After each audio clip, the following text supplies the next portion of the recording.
Baik Bu Santi, mari kita bersatu dalam doa. Bapa di sorga, kami mengucap syukur kepadamu karena Engkau masih memberi kami waktu untuk hadir di Zoom Persekutuan Embun Pagi. Hari ini kami sudah berkumpul Bapa mau mendengarkan firman-Mu. Biarlah kiranya urapan-Mu Engkau curahkan kepada hamba-Mu yang akan membacakan ayat firman dan juga ayat dari Alkitab. Dan juga hamba-Mu yang akan menyampaikan firman-Mu. Biarlah kiranya setiap firman yang disampaikan, setiap Injil yang disampaikan pada pagi hari ini boleh menjadi rema di dalam kehidupan kami, agar kami boleh diubahkan hari demi hari, sehingga kami seturut dengan firman-Mu.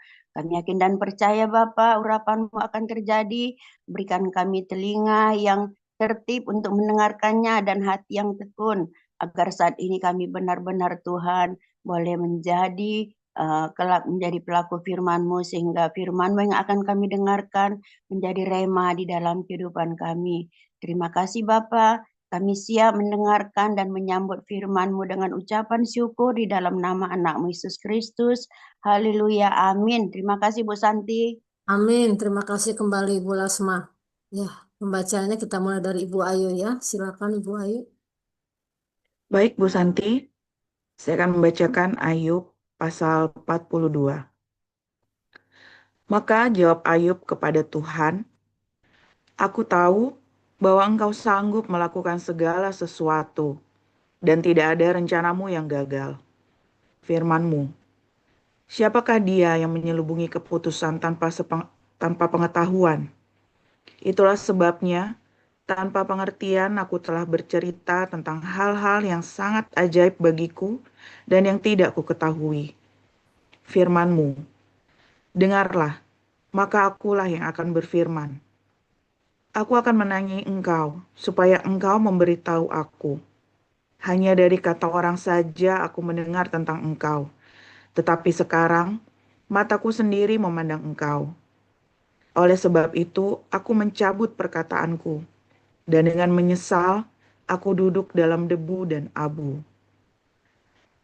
Setelah Tuhan mengucapkan firman itu kepada Ayub, maka firman Tuhan kepada Elifas orang teman, "Murkaku menyala terhadap engkau dan terhadap kedua sahabatmu, karena kamu tidak berkata benar tentang aku seperti hambaku Ayub.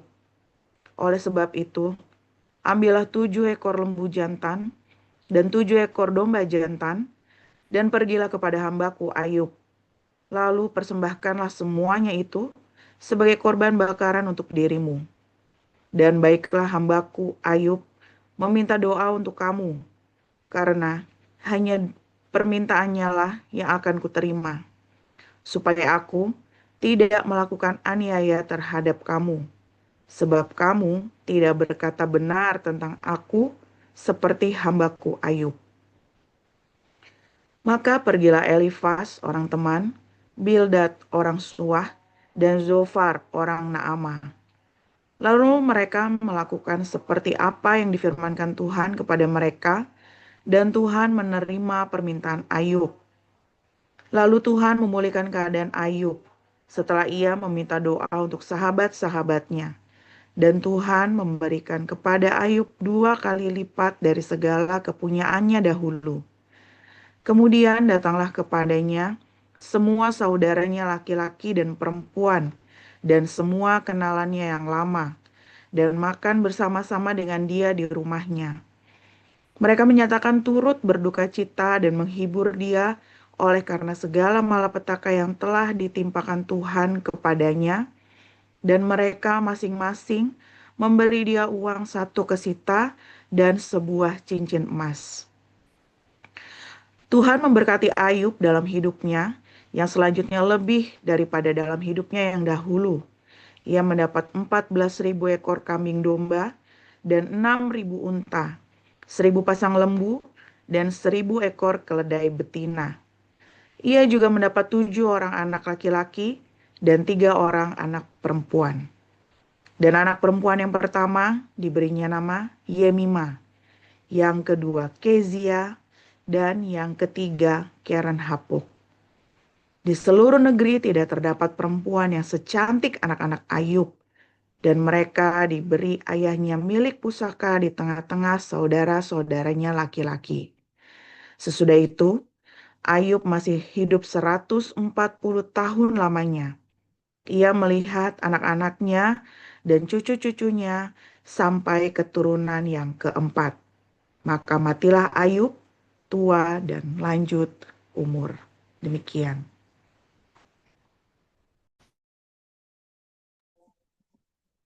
Kisah Para Rasul 9 ayat 1 sampai 43. Sementara itu berkobar-kobar hati Saulus untuk mengancam dan membunuh murid-murid Tuhan. Ia menghadap imam besar dan meminta surat kuasa daripadanya untuk dibawa kepada majelis-majelis Yahudi di Damsyik, supaya jika ia menemukan laki-laki atau perempuan yang mengikuti jalan Tuhan, ia menangkap mereka dan membawa mereka ke Yerusalem. Dalam perjalanannya ke Damsyik, ketika ia sudah dekat kota itu, tiba-tiba cahaya memancar dari langit mengelilingi dia. Ia rebah ke tanah dan kedengaranlah olehnya suatu suara yang berkata kepadanya, "Saulus, Saulus, mengapakah engkau menganiaya aku?" Jawab Saulus, "Siapakah engkau, Tuhan?" Katanya, "Akulah Yesus yang kau aniaya itu. Tetapi bangunlah dan pergilah ke dalam kota, di sana akan dikatakan kepadamu apa yang harus kau perbuat." Maka termangu-mangulah teman-temannya seperjalannya, karena mereka memang mendengar suara itu, tetapi tidak melihat seorang juga pun. Saulus bangun dan berdiri, lalu membuka matanya, tetapi ia tidak dapat melihat apa-apa. Mereka harus menuntun dia masuk ke Damsyik. 3 hari lamanya ia tidak dapat melihat, dan 3 hari lamanya ia tidak makan dan minum. Di Damsyik ada seorang murid Tuhan bernama Ananias. Firman Tuhan kepadanya dalam suatu penglihatan. "Ananias," jawabnya. "Ini aku, Tuhan," firman Tuhan. "Mari, pergilah ke jalan yang bernama Jalan Lurus, dan carilah di rumah Yudas seorang dari Tarsus yang bernama Saulus. Ia sekarang berdoa, dan dalam suatu penglihatan ia melihat bahwa seorang yang bernama Ananias masuk ke dalam dan menumpangkan tangannya ke atasnya, supaya ia dapat melihat lagi." Jawab Ananias, "Tuhan, dari banyak orang telah kudengar tentang orang itu, betapa banyaknya kejahatan yang dilakukannya terhadap orang-orang kudus-Mu di Yerusalem. Dan ia datang kemari dengan kuasa penuh dari imam-imam kepala untuk menangkap semua orang yang memanggil nama-Mu. Tetapi firman Tuhan kepadanya, pergilah, sebab orang ini adalah alat pilihan bagiku untuk memberitakan namaku kepada bangsa-bangsa lain, serta raja-raja dan orang-orang Israel. Aku sendiri akan menunjukkan kepadanya betapa banyak penderitaan yang harus ia tanggung oleh karena namaku." Lalu pergilah Ananias ke situ dan masuk ke rumah itu. Ia menumpangkan tangannya ke atas Saulus, katanya, "Saulus, saudaraku, Tuhan Yesus yang telah menampakkan diri kepadamu di jalan yang engkau lalui, telah menyuruh aku kepadamu supaya engkau dapat melihat lagi dan penuh dengan Roh Kudus." Dan ketika itu juga seolah-olah selaput gugur dari matanya, sehingga ia dapat melihat lagi. Ia bangun lalu dibaptis, dan setelah ia makan, pulihlah kekuatannya. Saulus tinggal beberapa hari bersama-sama dengan murid-murid di Damsyik. Ketika itu juga ia memberitakan Yesus di rumah-rumah ibadat dan mengatakan bahwa Yesus adalah Anak Allah. Semua orang yang mendengar hal itu heran dan berkata, bukankah dia ini yang di Yerusalem mau membinasakan barang siapa yang memanggil nama Yesus ini? Dan bukankah ia datang ke sini dengan maksud untuk menangkap dan membawa mereka ke hadapan imam-imam kepala? Akan tetapi Saulus semakin besar pengaruhnya dan ia membingungkan orang-orang Yahudi yang tinggal di Damsyik. Karena ia membuktikan bahwa Yesus adalah Mesias. Beberapa hari kemudian orang Yahudi merundingkan suatu rencana untuk membunuh Saulus. Tetapi maksud jahat itu diketahui oleh Saulus. Siang malam orang-orang Yahudi mengawal semua pintu gerbang kota supaya dapat membunuh dia. Sungguh pun demikian pada suatu malam, murid-muridnya mengambilnya dan menurunkannya dari atas tembok kota dalam sebuah keranjang. Setibanya di Yerusalem, Saulus mencoba menggabungkan diri kepada murid-murid, tetapi semuanya takut kepadanya karena mereka tidak dapat percaya bahwa ia juga seorang murid. Tetapi Barnabas menerima dia dan membawanya kepada rasul-rasul dan menceritakan kepada mereka bagaimana Saulus melihat Tuhan di tengah jalan dan bahwa Tuhan berbicara dengan dia dan bagaimana keberaniannya mengajar di Damsyik dalam nama Yesus. Dan Saulus tetap bersama-sama dengan mereka di Yerusalem dan dengan keberanian mengajar dalam nama Yesus. Ia juga berbicara dan bersoal jawab dengan orang-orang Yahudi yang berbahasa Yunani, tetapi mereka itu berusaha membunuh dia. Akan tetapi setelah hal itu diketahui oleh saudara-saudara anggota jemaat, mereka membawa dia ke Kaisaria dan dari situ membantu dia ke Tarsus. Selama beberapa waktu jemaat di seluruh Yudea, Galilea, dan Samaria berada dalam keadaan damai. Jemaat itu dibangun dan hidup dalam takut akan Tuhan. Jumlahnya makin bertambah besar oleh pertolongan dan penghiburan Roh Kudus. Pada waktu itu, Petrus berjalan keliling, mengadakan kunjungan kemana-mana. Dalam perjalanan itu, ia singgah juga kepada orang-orang kudus yang di Lida. Di situ didapatinya seorang bernama Eneas yang telah 8 tahun terbaring di tempat tidur karena lumpuh. Kata Petrus kepadanya, Eneas, Yesus Kristus menyembuhkan engkau. Bangunlah dan bereskanlah tempat tidurmu. Seketika itu juga bangunlah orang itu. Semua penduduk Lida dan Saron melihat dia, lalu mereka berbalik kepada Tuhan. Di Yope ada seorang murid perempuan bernama Tabita, dalam bahasa Yunani Dorcas. Perempuan itu banyak sekali perbuatan baik dan memberi sedekah. Tetapi pada waktu itu ia sakit, lalu meninggal.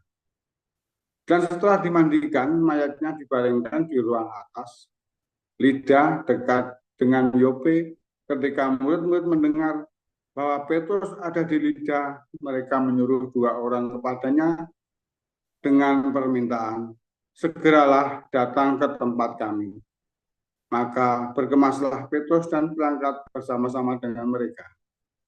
Setelah sampai di sana, ia dibawa ke ruang atas, dan semua janda datang dari berdiri dekatnya dan sambil menangis, mereka menunjukkan kepadanya semua baju dan pakaian yang dibuat Dorcas waktu itu masih hidup. Waktu ia masih hidup. Tetapi Petrus menyuruh mereka semua keluar, lalu ia berlutut dan berdoa. Kemudian ia berpaling ke mayat itu dan berkata, Tabita, bangkitlah. Lalu Tabita membuka matanya, dan ketika melihat Petrus, ia bangun lalu duduk. Petrus memegang tangannya dan membantu dia berdiri. Kemudian ia memanggil orang-orang kudus beserta janda-janda, lalu menunjukkan kepada mereka bahwa perempuan itu hidup. Peristiwa itu tersiar di seluruh Yope dan banyak orang menjadi percaya kepada Tuhan. Kemudian daripada itu, Petrus tinggal beberapa hari di Yope, di rumah seorang yang bernama Simon, seorang penyamak kulit. Demikian bacaan firman Tuhan. Terima kasih. Ya, terima kasih pada Bu Ayu dan Pak Murji yang sudah membaca. Dan judul renungan Bun pagi kita hari ini adalah Hoax di Padang Gurun. Akan disampaikan langsung oleh Gembala Hagios Community. Silakan Pastor Joseph Pauzang.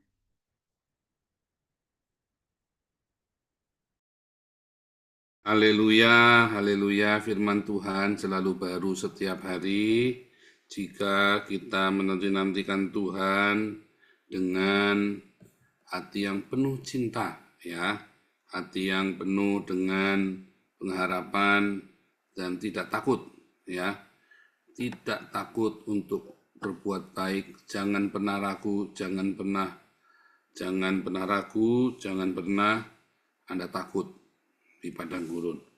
Masalahnya Anda sering mendengarkan hoax, makanya goyah terus, hatimu goyang, ya kan? Kamu goyang karena kamu suka dengerin hoax di padang gurun. Di padang gurun itu Anda banyak mendengarkan hal-hal, kabar-kabar yang tidak baik. Katanya, ya kan? Kemarin Rapture ya dibahas ya. Begitu saya kasih judul itu, yang mau kasih hibah itu langsung yang nonton banyak. Ya, mau dihibahkan hartanya Niko sama Yongki. Ya, katanya begini, katanya begitu. Nah, mengapa saudara? Mengapa Anda lebih suka katanya?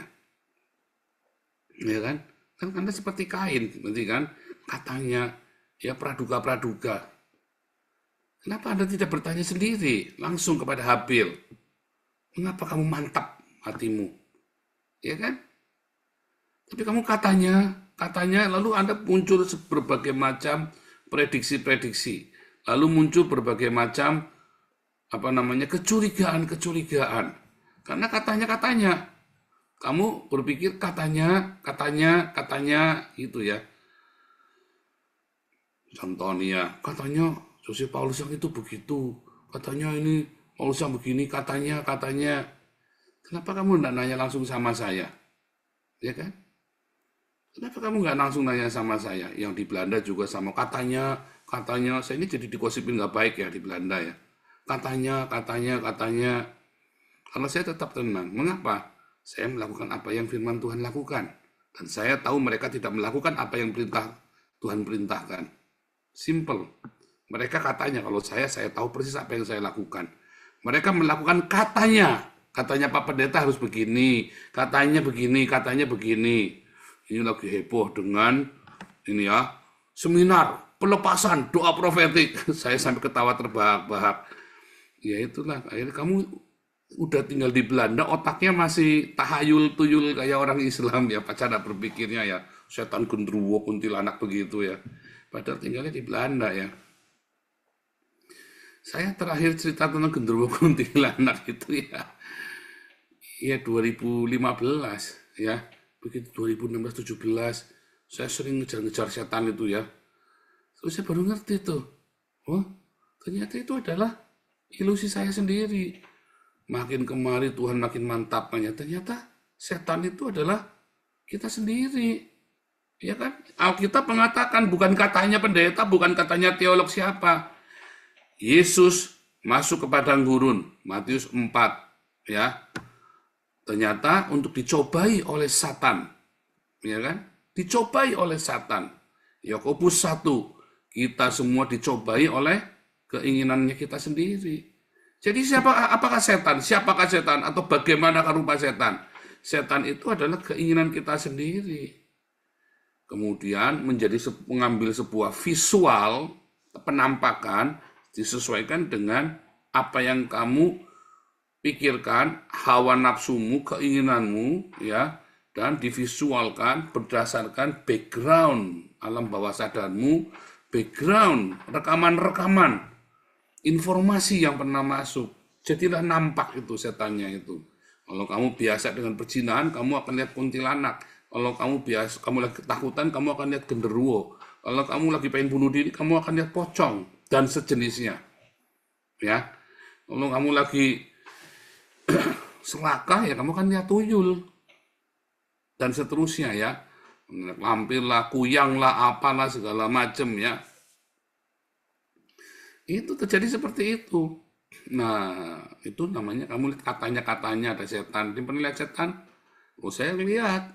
Saya pernah lihat. Bukan katanya. Kalau katanya mah nggak masuk hitungan. Saya yang lihat. Saya ngejar-ngejar genderuwo. Saya ngejar-ngejar pocong ya. Saya ngejar-ngejar kuntilanak. Oh, kalau kuntilanak nggak dikejar-kejar ya. Dia berdiri di belakangnya Ana waktu itu ya. Apa itu saudara? Ya karena saya dulu terjebak di dalam roh perzinahan. Iya kan? Makanya lihat kuntilanak. Nah, saya pernah lihat tuyul ya. Kenapa? Karena waktu saya serakah sekali. Ngeri ya. Waktu saya jahat itu. Maka saya lihat tuyul di kamar saya. Ya, tuyul. Mukanya tua tapi seumur anak 1 tahun. Tingginya seperti anak 8 bulan. Ya. Lihat, saya bukan nggak ngelihat, saya ngelihat. Jangan ngomong nggak ada. Saya tahu. Tapi itu saya tahu persis. Dulu saya pikir itu nyata.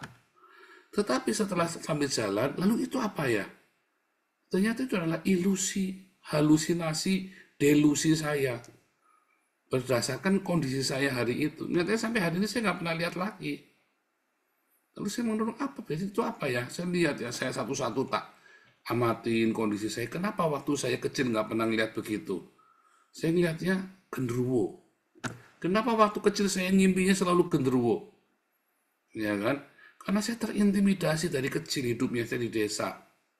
Ya, terintimidasi oleh kondisi ekonomi kami yang begitu miskin, terintimidasi oleh kehidupan di desa itu yang kita kalau salah ngomong dikit langsung digerebek ya 2 kali. Rumah kami digerebek sekampung ya. Gara-gara saya. Ya karena orang berkelahi ya sudah, namanya anak kecil kan kelahi biasa. Makanya sejak itu saya takut berkelahi ya. Kalau sudah memanas itu saya mundur ya, takut ya. Tapi akhirnya kan jadi penderitaan. Ya kan? Siapa yang punya gitu sampai ngimpi aja saya kayak dicengkram ya, kalau lagi ngimpi berkelahi itu kayak dicengkram gitu ya, nggak bisa begitu ya. Nah, kenapa? Karena alam bawah sadar saya nggak los, nggak merdeka. Makanya saya sering ngimpi genderuwo, diurut gitu sama genderuwo itu ya. Itu namanya roh intimidasi. Ya, makanya waktu saya jahat itu, saya keluar, saya ngantemi orang terus, saudara. Saya melepaskan semua ketakutan saya. Ngeri ya, saudara ya. Saya mukulin orang hampir tiap hari, saudara. Saya ngantemi orang ya, gila ya. Jahat sekali. Itu karena roh intimidasi itu. Ya saya dicengkram itu, ya saya berusaha lepas. Sampai akhirnya saya mengalami perjumpaan dengan Tuhan Yesus itu ya. Tiap hari saya terus dipulihkan. Setiap kali saya ngimpi lagi kelahi, saya pukul orang itu dalam mimpi saya itu ya. Nggak pernah sampai gitu ya, kayak dicengkram. Saya ngelihat setan di situ, saya dalam nama Yesus, dalam nama Yesus kamu setan pergi. Biasanya kayak dikelu gitu ya. Itu kan semua proses psikologis alam bawah sadar. Di kelas profetik nanti diajarin ya. Di kelas profetik. Makanya ikut ya kelas-kelas kita ya.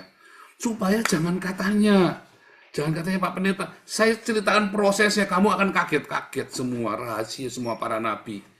Mengapa bisa ada para nabi semua itu, kamu kaget-kaget sampai ada yang protes ya.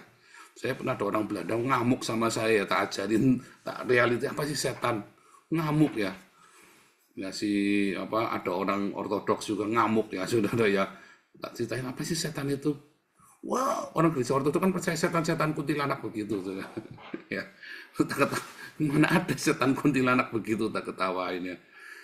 Setan mana dah suruh ngadep sama saya? Suruh santet siapa yang suruh santet saya? Nggak ada yang mempan. Makanya sampai hari ini nggak ada orang mempan nyantet saya. Saya kan musuh jutaan orang ya kan. Nyatanya sampai hari ini nggak ada yang mempan santetnya. Benar nggak? Karena saya tidak percaya. Saya nggak mau katanya. Saya hadapin. Nah di padang gurun itu kamu sering mendengar katanya itu loh. Makanya katanya, akhirnya kamu ditakut-takutin karena lebih banyak katanya. Akhirnya kamu mendapat informasi yang salah. Kamu muter-muter di padang gurun, kamu kesasar-sasar, nabrak sana, nabrak sini. Akhirnya kamu ngeluh. Capek di padang gurun, muter-muter kan capek, saudara ya. Capek kamu, karena katanya. Lalu kata firman Tuhan apa? Ya, katanya. Firman Tuhannya yang mana coba? Bingung. Ya nggak tahu, pokoknya katanya Pak Pendeta kemarin khotbahnya begitu. Makanya kemarin baru kali itu saya ngelucutin khotbahnya orang ya. Saking saya dedeh itu hatinya itu yang lihat orang dibohongin ya. Lihat jemaat dibohongin dengan rapture. Karena saya pernah jadi korban dibohongi rapture. Sampai nggak niat sekolah ya sayanya ya. Itu saya penyesalan sampai hari ini ya. Kalau dipikir ya, tapi sudah berdamai. Kan kita sudah tahu ternyata memang sekolah itu tidak menjamin. Tetapi hari itu saya menyesal. Ya kalau dipikir ya. Jadi nggak niat belajar gara-gara ditakut-takutin sama rapture itu. Terus kalau rapture ngapain kita belajar? Susah-susah. Kakak saya sampai mau berhenti sekolah ya.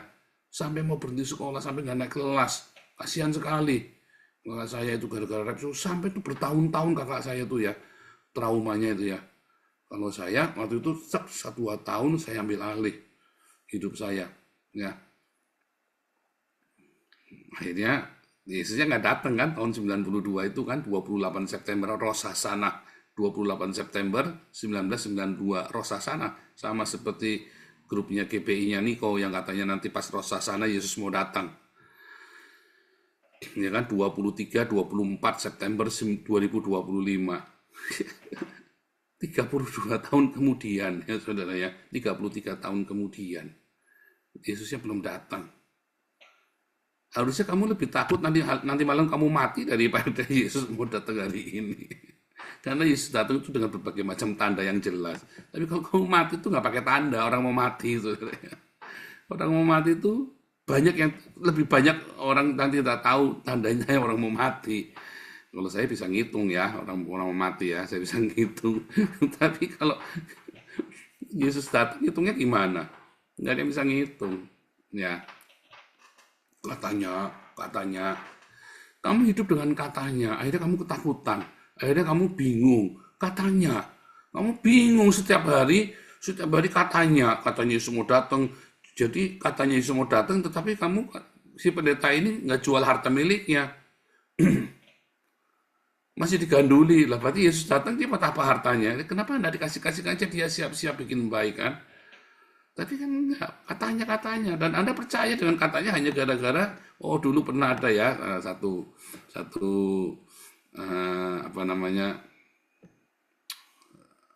anggota kita ya, member kita. Ini karena pengikutnya banyak Pak. Loh kalau penontonnya banyak, followernya banyak, belum tentu benar loh saudara. Ya, orang Islam itu kan juga pengikutnya banyak, Muhammad itu, apa dia benar. Setan itu juga pengikutnya banyak. Apa benar? Jadi jangan pengikutnya banyak berarti benar. Enggak. Yesus pengikutnya cuma 12. Iya kan? Berarti Yesus salah begitu. Kalau kamu ngitung jumlah pengikut, kalau jumlah pengikutnya banyak berarti benar. Waduh, kamu sesat sekali tuh. Sesat sekali. Salah banget, sesat banget. Ya kan? Karena kan Yesus bilang, sungguh sempitlah jalannya dan sedikit orang yang melaluinya. Ya kan? Jadi kalau pengikutnya banyak banget, ya, banyak banget. Bisa jadi itu salah, saudara. Loh, kalau pengikut kita nggak banyak-banyak amat. Ya, dan jalannya susah, jalannya sulit. Penuh dengan bebatuan, penuh dengan terjal di padang gurun, penuh dengan onak duri, penuh dengan musuh Amalek, Filistin, orang Midian, orang Moab, orang Amon. Ya, orang Edom yang menyerang kita. Ya kan? Itu bukan katanya. Alkitab nulis. Bukan katanya. Jangan kamu pikir kamu lahir baru terus hidupmu enak. Tadi Tuhan Yesus bilang sama Ananias, akan kutunjukkan kepada si Saulus ini betapa banyaknya penderitaan ketika mengikut aku. Loh, bukan katanya. Alkitab sudah bilang. Katanya Pak Pendeta, kalau kamu ikut Yesus nanti kamu diberkati duitnya banyak. Kalau kamu duitnya nggak banyak, berarti kamu nggak diberkati. Kalau kamu nggak pakai baju mahal, berarti kamu nggak diberkati. Kalau kamu nggak pakai mobil bagus, kamu nggak diberkati. Prinsipnya kalau aku saja nggak pakai baju bagus, ya orang kasih kolektor sedikit nanti. Saya pernah bilang sama Marcel itu ya. Coba lihat ya, kalau saya pakai bajunya bagus, nanti orang pasti kasih kolektor ke saya banyak. Karena saya pakai bajunya jelek, maka orang kasih kolektornya juga sedikit. Mengapa bisa begitu ya? Nah, kan kamu malu kalau mau ngasih sedikit sama saya kan? Kalau saya bajunya bagus, mau ngasih masa masih ngasih cuma 1 juta. Saya pernah ya, ini kisah nyata ya, kisah nyata. Saya pernah urusan sama lawyer. Pak, saya lagi nggak punya uang, Pak. Tolong bela perkara saya. Dulu sempat itu saya masih bodoh ya, 2005. 2000 kan 2005 ya. 2000 ya, 2005 ya. 2004. Pak, saya masih ini Pak, masih. Terus si lawyer ini bilang, ya kamu lihat kantor saya di gedung yang mewah, bukan di ruko. Kamu lihat baju saya nih, mereknya ditunjukkan mereknya. Sepatu saya, Belly, ya kamu tahulah bayarannya saya berapa. Nah, pendeta tuh kayak gitu tuh, saudara. Makanya dia pakai barang mewah supaya dibayar mahal. Nah, kamu kan malu kan kalau mau ngasih pendeta. Jadi orang-orang yang punya banyak duit ngasihnya banyak. Kalau sama saya ngasihnya nggak usah banyak-banyak kan, pakainya kaosnya bolong. Iya kan?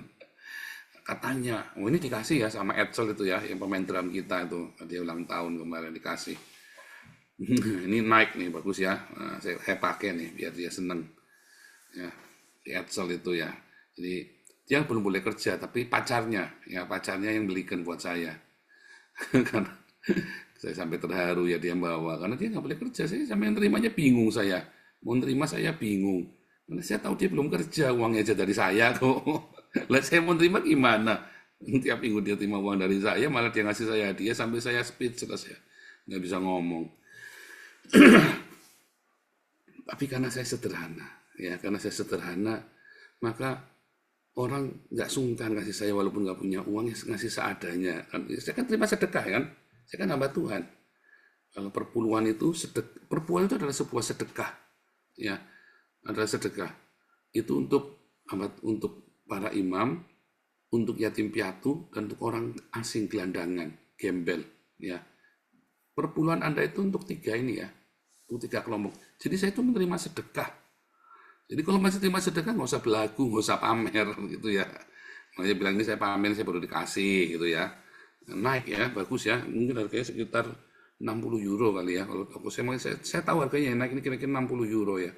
Jadi saya sampai nggak enak dengan dikasih itu. Bagus banget. Saya sampai bingung ya. Tetapi kalau kamu hidup tidak katanya, belajar firman Tuhan. Apa kata firman Tuhan? Bahkan di kelas kita, kamu tak kasih tahu bagaimana cara baca firman Tuhan, menggali rema buat dirimu sendiri, bukan katanya saya. Terakhir saya bilang, kamu boleh setuju, boleh tidak dengan apa yang saya ajarkan. Tapi inilah faktanya, inilah historisnya, inilah firman Tuhannya. Kamu tinggal renungkan sendiri, kamu dapat rema apa dari situ. Jangan dari remanya orang. Saya hanya share apa yang saya tahu, apa yang saya alami. Tapi kamu tidak boleh katanya saya. Saya cerita untuk men-trigger. Kamu harus punya pengalaman sendiri sama Tuhan. Nggak boleh katanya orang. Kamu nanti kesasar. Ya, coba kalau kamu tanya ya, kalau kamu di Palembang, ya, atau di Jakarta lah. Cuma saya yang paling trauma itu di Palembang. Kamu kalau nanya arah, tanya jalan, kamu akan diputer-puter tuh, saudara. Entah kenapa. Saya berapa kali nanya orang di Palembang. Saya kalau di Palembang sebelum berangkat saya yakin dulu, atau saya cari orang yang ngerti. Sebab kalau di tengah jalan kamu nanya, kamu akan diputer. Katanya di Jakarta juga kadang-kadang begitu ya. Di Jakarta seringkali begitu. Ya, kalau di Tegal enggak loh. Kamu tanya sama orang Tegal itu, tanya jalan pasti ditunjukin, saudara. Malah diantar sama dia. Yuk, tak antar yuk. Dia lagi naik kemana, yuk tak antar yuk. Ya, benar pusing dia, udah tak antar aja pakai motor sama dia. Kita nuntun ya, kalian nanti muterin di belakangnya naik mobil, ngikutin motornya dia. Sampai tuh rumahnya tuh, gitu ya. Orang Tegal itu memang direct ya, langsung to the point kalau ngomong, saklek bilangnya. Makanya sekarang bilang Tegal itu tegel, ngomong itu blok begitu ya, nggak pakai teteng aling-aling, saklek. Jadi nggak katanya gitu ya. Nah saudara, banyak kamu punya pengalaman, dari pengalamannya orang kamu mau ikut, nggak bisa. Kamu tidak bisa ikutin pengalamannya saya. Pengalaman yang saya cerita, saya hanya kasih tahu ke Anda bahwa ini loh cara Tuhan memproses saya. Ya, tetapi ada satu garis besar, ada satu benang merah dari pengalaman kita. Ketika kita ikut Tuhan Yesus, ya, pasti kita akan hidup dituntun oleh Sang Cinta. Apakah pasti kaya raya? Enggak. Belum tentu. Banyak enggaknya. Tapi kamu akan berkecukupan, bahkan berkelimpahan. Apakah makna berkelimpahan? Berkelimpahan itu artinya kamu makan sampai kenyang dan bahkan kamu bisa memberi ke orang. Itu namanya berkelimpahan. Kalau kamu makan aja masih utang, beras sama tetangga, utang sama warung sebelah, berarti kamu belum berkelimpahan. Ada yang nggak beres tuh, apalagi kalau sampai tahunan. Berarti ada yang nggak beres. Saya mau supaya kaya Pak, bisa beli beras 10 ton. Oh salah. Kalau kamu bisa sampai berkelimpahan, tapi kamu lupa berbagi, justru kekayaanmu akan menyeret kamu ke neraka. Kekayaanmu itu akan membawa kamu ke neraka. Nah, jadi hati-hati saudara ya. Ada benang merahnya semua. Ya, ada benang merahnya. Tetapi kamu jangan katanya temukan benang merah itu pada dirimu sendiri. Nanti setiap kita kan sama. Oh, sama ya pengalaman kita ternyata ya. Intinya sama. Tapi kamu kan mengalami hal yang berbeda dengan saya. Nggak bisa pengalaman saya kamu pakai buat kamu. Atau pengalamannya pendeta itu kamu ambil, ini pendeta ngalami gini, saya juga akan ngalami yang sama. Nggak bisa. Pengalaman pribadi sama orang itu, setiap orang itu spesifik. Dan cara Tuhan mengajar, saya punya anak 2, cara saya ngajar kepada mereka sama. Tapi penerimanya beda. Beda. Ya. Kalau si Wais itu lebih, orangnya ya karena laki-laki ya. Dia kalau nerima rasional. Kalau anak saya yang miracle itu, kalau nerima dia dengan emosional dulu, dengan perasaan dulu. Ya, kalau Wais ini dia orangnya rasional sekali. Plak, plak, plak. Saya ngomong apa, dia ngomong apa jelas. Dia pikir enggak ngerti, ngomong yang jelas. Karena laki-laki kan, dari dulu rasional dia kalau bicara ya, kita ngomong sama dia. Kalau miracle karena perempuan, pakai hati kalau ngomong kan. Saya ngomong apa, bukannya rasional, nangis dulu dia kan. Begitu saya ngomong sesuatu, saya komplain, ya, nangis dulu dia. Makanya saya ajarin, nggak boleh nangis. Terus belajar saya, nggak boleh nangis. Pakai otak, pakai rasional. Nah gitu ya. Ya walaupun perempuannya tetap nangis diomongin ya kan. Kalau saya nggak pernah nyabet ya. Nggak pernah saya nggak pernah. Anak-anak saya nurut nggak pernah saya. Wisely pernah ya sekali saya sabet ya. Kalau miracle nggak pernah ya. Tetapi cara penerimanya beda. Makanya pengalaman itu kamu harus punya sendiri yang buat kamu. Harus punya rema sendiri buat kamu. Nggak boleh katanya orang. Ya. Nah, kalau Anda ragu ikut kelas evangelis, diajarin bagaimana cara baca Alkitab. Ya. Sekarang update baru semua ya, kelas-kelas kita semua update baru semua, sudah rubah semua dari kita alumni kita sudah 1.200-an ya, sudah lebih dari 1.000 alumni kita. Kita udah jalan 5 tahun saya ngajar. Jadi udah banyak saya tambah dan materi-materi lama sudah saya ajarkan di Koinonia. Banyak saya ajarkan di Koinonia online itu ya tiap hari Minggu. Jadi saya update ya untuk kelas-kelas itu. Ya, Dr. Ido itu ngulangin terus itu, udah ngulang kelas evangelis atau berapa kali itu Dr. Ido itu ya. Ngulangin saudara. Nah, yang HBC ada HBC 4 ya, kita angkatan keempat HBC mulai Januari. Ikut saudara ya, ikut 3 tahun belajar. Loh, kenapa saya nggak mau jadi pendeta? Tuh, kamu diajari belajar saudara. Diajari supaya kamu jangan disesatkan oleh pendeta, supaya kamu jangan kesasar. tak ajari, saya tidak mendikte kamu, tapi tak kasih tahu. Ini loh informasi, kamu olah sendiri. Supaya jangan katanya orang. Nggak enak banget kamu hidup dari katanya orang. Makanya ada kelas evangelis. Ikutlah kelas evangelis. Kalau yang pengen lebih serius lagi, ambillah yang ABC. Supaya jangan katanya orang. Kamu belajar sendiri. Weh, kamu sial sekali kalau katanya orang ternyata salah kan. Saya kan katanya orang. Ya. Tahun 2008 saya tinggalkan Tuhan. Karena semua teologinya karismatik, ngawur semua. Saya kan dari karismatik kan, belajar pelepasan lah, belajar nengging setan, belajar apa. Saya pendeta dari tahun 99 di gereja karismatik. Saya pernah mengembalakan juga ya. Saya mengembalakan, saya malah ngusir setan lah, apalah, mendoakan orang, apa segala macam ya. Pokoknya dengan gaya karismatik. 2008 nggak ada yang ampuh tuh satu pun. 2015 saya kembali ya. Tuhan ngajari saya membaca firman Tuhan dengan cara yang berbeda. Dan makin lama saya makin ingat, ini baru benar. Makanya ketika saya ngomong, bernubuat pun, ya pasti jadi. Iya kan? Ketika saya nggak pakai basa-basi, kita tuntun, kita punya pencerahan, enlightenment, kita punya awakening-nya kita punya movement-nya kita adalah diakonia. Jelas movement-nya kita adalah diakonia. Ya kan? Arahnya kemana, ayatnya jelas. Kelimpahan pasti. Tapi kalau mau kaya raya, itu pilihan. Hanya orang-orang terpilih.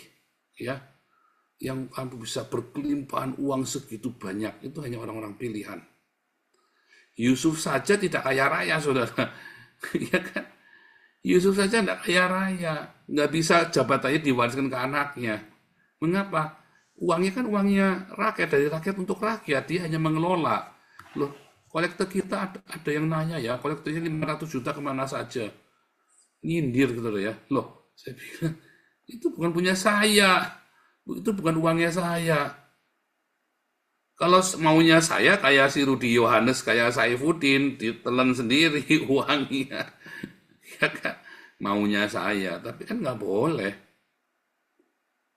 Jadi uang itu diberikan ke yayasan. Bahkan proyek Eropa pun masuk ke yayasan dulu. Kalau masuk ke saya, nanti jadi masalah. Ini kan harus masuk ke yayasan dulu, dikontrol. Sama-sama kita lihat bersih. Itu saudara ya. Yusuf pun juga begitu ya. Bukan uangnya dia. Makanya ya banyak orang nggak ngerti tentang saya, lalu katanya-katanya. Dari katanya-katanya itu muncullah fitnah-fitnah yang nggak karu-karuan. Kan salah sendiri. Ya yang ikut embun pagi pada takut kan. Ya salah sendiri. Kalau kamu takut ikut masuk embun pagi, ya kamu nggak bisa dapat beasiswa, nggak bisa dapat sembako. Yuk katanya Pak Paul begini, katanya ya udah ya, nggak usah minta bantuan di sini. Lo ada ya, ngomong ya. Soalnya katanya Pak Paul begini, Pak Paul begitu. Lah terus kenapa kamu minta bantuannya di sini? Kenapa nggak minta bantuan sama pendetamu? Ya soalnya nggak ada ya. Kenapa? Ya takut Pak. Ya kalau takutnya nggak usah. Gimana sih kamu? Untung saya bukan Tuhan Yesus. Kalau Tuhan Yesus kan saya bilang kan, barang siapa malu mengakui aku, maka aku akan malu mengakuinya di hadapan Bapakku. Lah kamu minta bantuannya di sini, walaupun uangnya bukan uangnya saya, itu kan uang dari masyarakat untuk masyarakat. Tapi kan memang nyarinya kan dari YouTube-nya saya. Kadang-kadang aneh ini ya. Dari somnya saya aja saya yang bayar. Coba. Ini som ini. Saya bayar som itu sebulan kurang lebih 1.600.000. 1 juta, 2 juta saya bayar som. Ya kan saya nggak minta ganti sama yayasan coba. Anda kumpulnya kan di somnya saya. Canda saudara ya. Canda tapi nyindir. Tapi kan iya kan. Lah wong takut coba. Lah kamu takut sama saya lah. Kadang ngumpulnya di somnya saya. Kamu nongol, nggak mau nampak video kan. Ya kan aneh gitu. Buat saya aneh. Kenapa sih kamu takut? Ya, nah itu ya dia. Katanya. Padahal kan nggak pernah ada yang ditangkap di somnya saya. Ada nggak satu saja yang pernah ditangkap polisi? Nggak ada. Begitu kamu keluar dari zoomnya saya, kamu bikin sendiri, tangkep tuh, kayak Muhammad KC, ditangkap, kayak Saifuddin, tangkep. Ya, karena kamu pergi keluar dari perlindungannya kita kan. Nah, yang selama ini tempat kita ada yang ditangkap nggak ada. Bahkan kemarin ngibarkan bendera Israel aja nggak ada yang ditangkap, coba. Nggak ada. Katanya, iya karena si Owen itu kan. Wah, ini Paul begini. Ditanya kemarin sama Linda Grace itu ya. Katanya siapa? Ya pokoknya kamu, katanya siapa? Katanya, lah kan bodoh kan kamu hidup dengan katanya. Kenapa kamu nggak nanya sendiri, ngecek sendiri, ngelihat sendiri? Kehidupan orang Kristen itu kalau kamu katanya, hoax itu ya dari katanya, kamu tuh orang paling sial di dunia loh. Karena firman Tuhan itu dibuka. Nah kalau Muhammad, Islam itu katanya. Menurut ini sanad Parawi itu kan katanya. Sanad Parawi itu hadis itu kan katanya ini. Ya kamu hidupnya dengan katanya. Makanya Muhammad itu bingung. Maria itu ibu Yesus ya hidup adalah saudaranya si Harun. Itu jaraknya 1400 tadi Bu Maria saya ledek tadi ya, maaf Bu Maria bercanda tadi ya. Bu Maria Yusuf pertanyaan kan Yusufnya bapaknya Yesus sama Yusufnya anaknya Yakub itu sama enggak? Itu kan jaraknya 2000 tahun saudaranya. Tapi kan dia memang banyak Yusuf di Alkitab kan. Karena ceritanya Maria kan juga sama kan dalam Islam. Maria saudara Harun, Maria ibu Yesus ternyata masih hidup di zamannya Musa. Karena kan kronologisnya kan membingungkan itu kan dalam Islam itu kan nggak ada kronologisnya sama sekali. Ya itu karena katanya. Tapi kalau kamu kan diajarin bagaimana cara kamu membaca Alkitab, bagaimana cara menggali buat dirimu sendiri, bagaimana kamu menemukan rema dalam hidupmu sendiri, bagaimana kamu praktek, kamu benturan, kamu jatuh, kamu bangun berkali-kali, sampai kamu ngerti bukan katanya orang. Kamu ngalami Tuhan sendiri, bener nggak? Jangan katanya yuk, sekarang buktikan, lakukan. Coba lah, kamu kan nggak berani nyoba kan salahmu sendiri. Kalau saya mah tak coba. Firman Tuhan bilang begini, ya firman Tuhan bilang jangan khawatir, saya benar nggak khawatir, terjun bebas. Ya, jangan katanya. Kalau firman Tuhan berkata ampuni, jangan katanya. Kalau firman Tuhan bilang suruh mengasihi, firman Tuhan suruh bilang diakoni. Firman Tuhan bilang jangan hutang, jangan berhutang. Firman Tuhan suruh kamu percaya. Firman Tuhan kamu disuruh berbagi, kamu berbagi. Buktikan dong, jangan katanya ya. Tuhan Yesus memberkati.